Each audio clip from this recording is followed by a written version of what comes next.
While I was working on the Doom video for next week, I decided I wanted to do something similarly themed this week. So this is Rising Hell. It's a pretty interesting little rogue-lite that does a lot of things different that I think people will appreciate if they're a fan of this genre like I am. I cover pretty much all of them I possibly can, and this one is kind of neat because it has some really odd ideas as to what actually should make the progression work, and in this case it's a vertical roguelite, is what it calls itself, and it really does mean that in like every sense. It's completely vertical. Left and right almost has no meaning whatsoever. The levels themselves are all quite narrow, but they're all in a big tower as you ascend through the levels of hell, and you go up. And in fact, you go up so much that you can't go down, as far as I can tell. Normally in platformers and things like that, if you go through, if you find a platform that you can jump through, you can also press down and jump to jump back down. That's just standard for pretty much every platformer ever that has that sort of mechanic, and in this game you actually can't go down, as far as I can tell.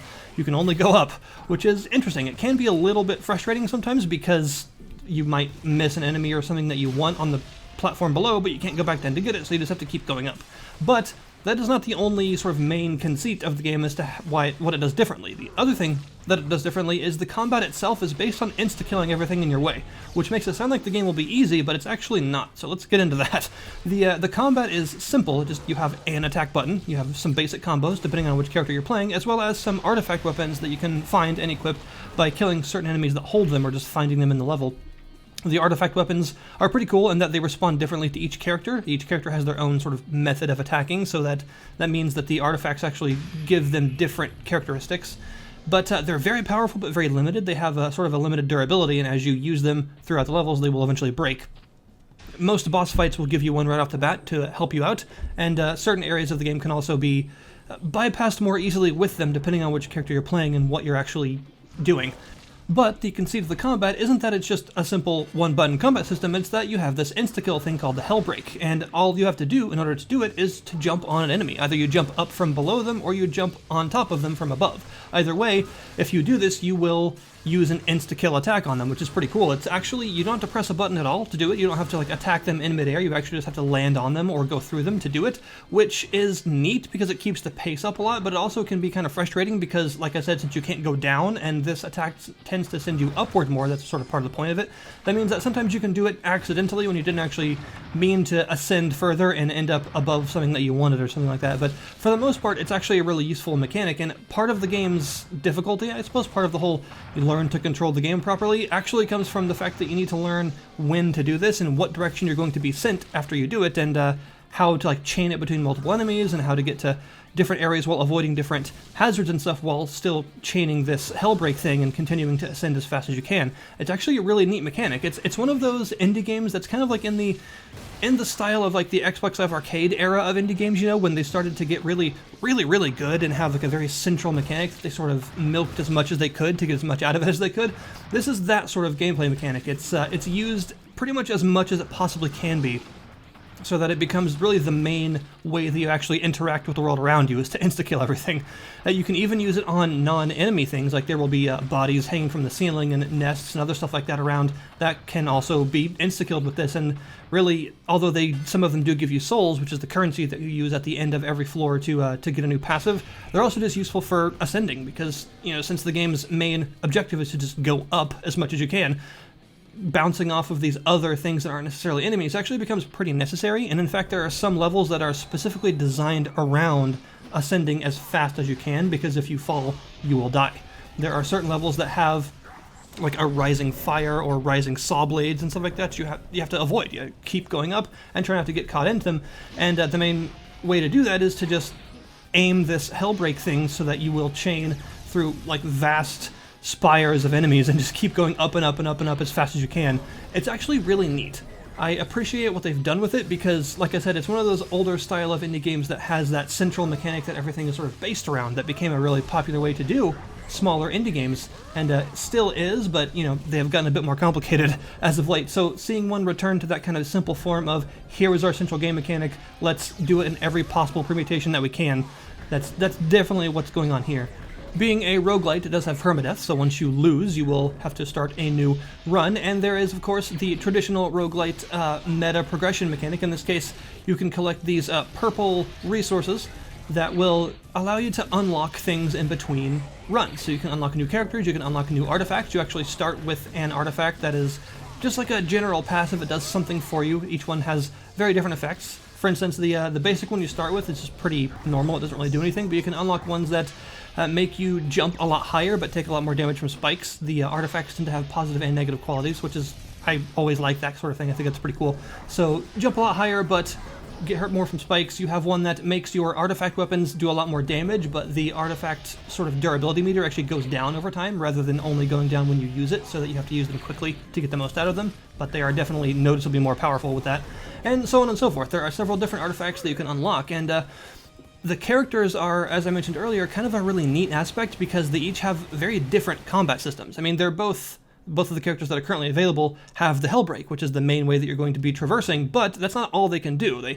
They have this basic combo that they can do, and it helps you sort of juggle yourself in the air and traverse different areas, because sometimes attacking in the air and stuff like that is actually what you need to do, especially in the mini-boss and main boss fights. You have to continuously attack in midair and kind of figure out your dash, your wall grab, and your Hellbreak all in one sort of combo to keep yourself elevated and stuff like that, especially in the later game bosses, or the second area bosses. You have to like juggle yourself in the air to actually be able to fight it. It's necessary as part of the mechanics of that boss. It's a really fun boss in my opinion. The first character that you start with is a completely melee-focused character that uses this big claw thing, and all of the artifact weapons that you get will enhance the claw in some way, like one that gives you this big green energy sword thing, which is really sweet, one that causes big explosions that sets enemies on fire around you and deals extra damage, stuff like that. The other character doesn't have as much health, but is faster, can jump a bit higher, and is just in general like a faster kind of roguey character, and they have a ranged attack instead of this big claw, so that in itself makes them a very different character, because you will no longer be getting close to things to attack them unless you're trying to do the Hellbreak. And they also have wings, and they sort of float in midair when you attack in midair, which is really, really useful, especially for those later boss fights like I mentioned. And the artifact weapons do different things for them. The one that gives your melee character the green energy sword actually gives them like a green piercing laser instead. And the one that causes fiery explosions instead creates rapid fire bouncing fiery projectiles that go all over the place. So that's kind of one of my favorite elements of the game so far, actually, is kind of seeing what each character can do with each individual artifact and how they affect their playstyles differently. I appreciate that they actually made them different instead of just sort of making them do the same thing for every character. And there are going to be at least 2 more characters in this before it fully launches out of early access, so that's cool because that's 2 more movesets to learn.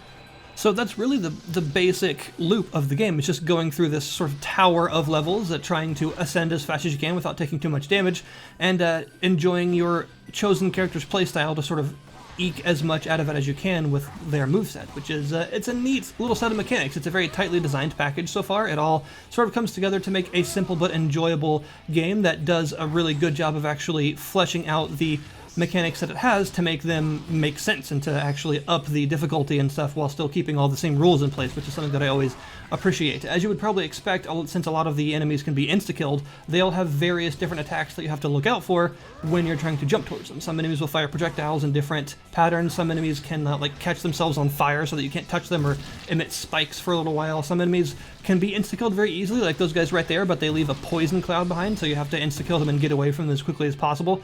So there are, like I said, a lot of different permutations of this whole rule set. When you have such a tightly designed, simple rule at the core of your gameplay, you can really mess around with it a lot to create different difficulties and different situations in which that has to be considered to, you know, make a more difficult experience. And they've actually done a pretty good job at that. It starts off pretty easy. It's very, very fast-paced though, but because you can insta-kill everything, it starts off pretty easy, but it will quickly get more and more difficult and more complicated as they introduce more and more enemy types with different rules that you have to consider with your whole Hellbreak fest. And overall, also giving you different choices, as you can see right there. The end of every level will have a choice between different areas to go, unless you get to like mini boss levels and stuff like that where you only have the one choice. But there are several different levels, and you will kind of learn the layout of each one. They are of course randomly generated, but each area has its own sort of theme as to what you'll encounter in it. The Pounder Gallows, for instance, might be laid out differently every time, but it's going to have a lot of physical traps. It's not going to be like super enemy heavy, but it's going to have all sorts of saw blades and weights and stuff to make it more difficult for you to traverse. So if you're into like the getting through the environmental aspects, then that's the level for you. But if you choose something like, say, the Trials of the Necropyre, then you will have a constantly scrolling vertical screen with a fire below you that you have to continue to avoid and get to the top as fast as you can while not outrunning the screen. So I do like the fact that the levels aren't just kind of the same but randomly generated. They are themed, and each one has its own different sets of hazards that you will need to complete. You'll also sometimes find some other elements in the levels, like these portals that will take you to other locations, like the avarice areas, which are just sort of a more difficult platforming challenge that end with a lot of souls. So you can, if you feel confident enough, you can go into those and get some extra souls. And at the end of every floor, there will be a selection of 3 different passives that you can take that each cost different amounts of souls, and you can either choose to get one of the less expensive ones that you want right now, or maybe try and save up for a later floor for one of the more expensive ones, because every enemy will drop souls in different amounts in this game, so that you won't be able to buy everything in the shop. In fact, you can only choose one. Once you choose one, the other 2 disappear. But you may want to sort of hold on to your souls for a floor or so that you can get one of the more expensive, more rare ones later on. And that is also another thing that you will unlock through this whole meta progression system. As you play the game and do successive runs, you will unlock more stuff that will appear in these shops, and more artifacts that you can buy for your characters and stuff like that. So yeah, it's overall a really solid game. It's simple, but the fact that it's simple allows it to be designed around that simplicity to be very streamlined, very fast-paced, very interesting. And I think it actually does that really well. The dodge also takes some getting used to, I will admit, because it's slightly delayed. And a lot of games like this, I'm used to the dodge being pretty much instantaneous. Like, you press the button and your immunity frames start right then. It's actually more similar to something like the dodge in Enter the Gungeon a little bit, because you actually aren't invincible for the first just little couple of frames of that dodge. You have to sort of time it right so that the projectiles will pass through you roughly in the middle of the dodge. And that's actually how this one works too. It sort of turns you invisible and allows you to dash through stuff. And I'm not utilizing it very well in this boss fight because I'm still getting used to it. It's a very hectic game for sure, and the later levels it gets quite difficult, but it's definitely a lot of fun. It's a good romp through a really nicely designed set of mechanics that really stretch what they're capable of to create one of those more old school indie experiences that I definitely have had a lot of fun with so far, and I think that it's actually very much worth the asking price right now, especially when they get the more characters and more enemy variety and stuff in the game, because that already has a good enough set of mechanics to make that stuff matter pretty well. So that is Rising Hell. Thank you guys very much for watching. I will, as always, put the link to the early access page in the description below this video so you can check it out yourself if you want. There's also a sort of demo that you can check out if you want to see how the mechanics actually gel with you, so that's pretty nice.